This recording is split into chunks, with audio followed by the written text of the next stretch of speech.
O'Brien. I'm Isabella Cisneros. And I'm Sabrina Mohammed. And welcome back to another episode of OBTV. I'd like to start off this week's show by reading a comment made by the governor of Maine. He said, and I quote, "These are the guys with the name D-Money, Smoothie, Shifty, these types of guys. They come here from Connecticut and New York. They come up here. They sell their heroin. Then they go back home. Incidentally, half the time they impregnate a young white girl before they leave, which is a real sad thing because then we have another issue that we've got to deal with down the road." Now, you may think these comments were made in the 1960s, but in reality, this is present day, made by Governor LePage of Maine. It's sad to think that an elected official is not being more culturally sensitive. This shows that even in 2015, we're still in need of cultural enlightenment. This is exactly why OBTV did a PSA on cultural insensitivities. Hey guys, can I play? Oh, get out here, get out.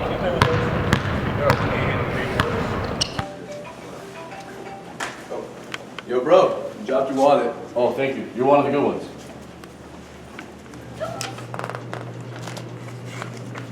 Hey, do you shower in this? No? Oh. Hey Isabella. Yeah? You're Native American, right? Mm-hmm. Ooh, do your people do the thing? No.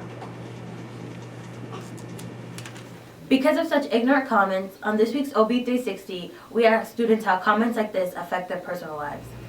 As a young female of color, as I walk down the street, I often hear the words, "Hey yo, Sade, let me get your number." Now, most guys think that this statement is a compliment. But for me, as an intelligent young black woman, I find these comments to be rude and insensitive. Every day, other people like myself hear comments like this, words that are demeaning and culturally insensitive. Here's Cristiano speaking with some OB students about the effects that culturally insensitive comments can have. Jonathan, how has cultural sensitivity made you feel? But my parents have been through a lot. They came from a country known as El Salvador.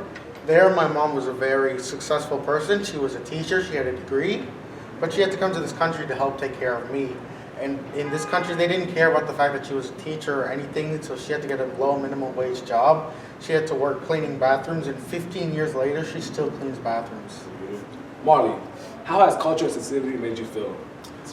One time, I went to visit family in the Deep South, and a white person called me the N-word. And it made me feel like less of a person, and I didn't appreciate that at all.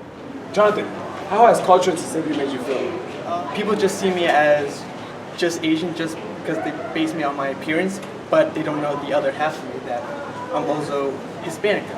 My other half, I'm from Guatemala. And so I'm really proud of being from both races, even though people just see me as one. Cultural insensitivity is a lack of knowledge or disregard of someone's social behavior or manners. The United States is a country where most people are of immigrant ancestry. We have all experienced the insensitive joke or comment about our culture. Personally, in this society, I can't voice my opinion without being hit with the angry black woman label. And this needs to stop. I'm not saying we have to be overly politically correct or not to inquire about someone's culture, but instead, we need to be more considerate to others and be mindful of our words. To expound on the different difficulties and challenges that are faced by an individual in today's culturally insensitive society, we have an individual of the LGBTQ community speaking upon the different difficulties and experiences that they faced. Thank you for so deeply sharing your experiences with us. So what do you identify yourself as? I identify as bigender. So being identified as bigender, how has it affected you? Some people look at me a certain way or give me comments when I decide to dress differently from what I look like, which is male. But gender and sex are completely different things, although a lot of people try to say that they are the same. So for anyone who has a different gender identity, do you have any suggestions for them? Well, I guess my best suggestion would be to choose who you want to come out to. It's your choice, as well as if you want to dress a certain way, do it. If people try to say anything, don't worry about them. They're not important.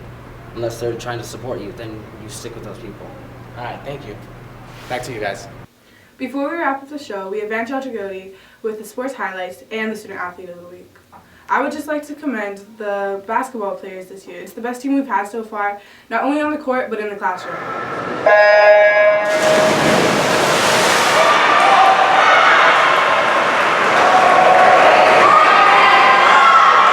Good morning, OB. I'm Angel, and this week's student athlete is Stanley.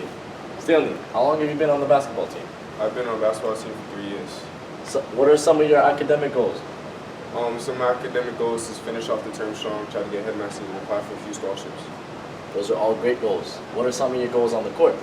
I don't have any personal goals on the court. I just want to see my team succeed.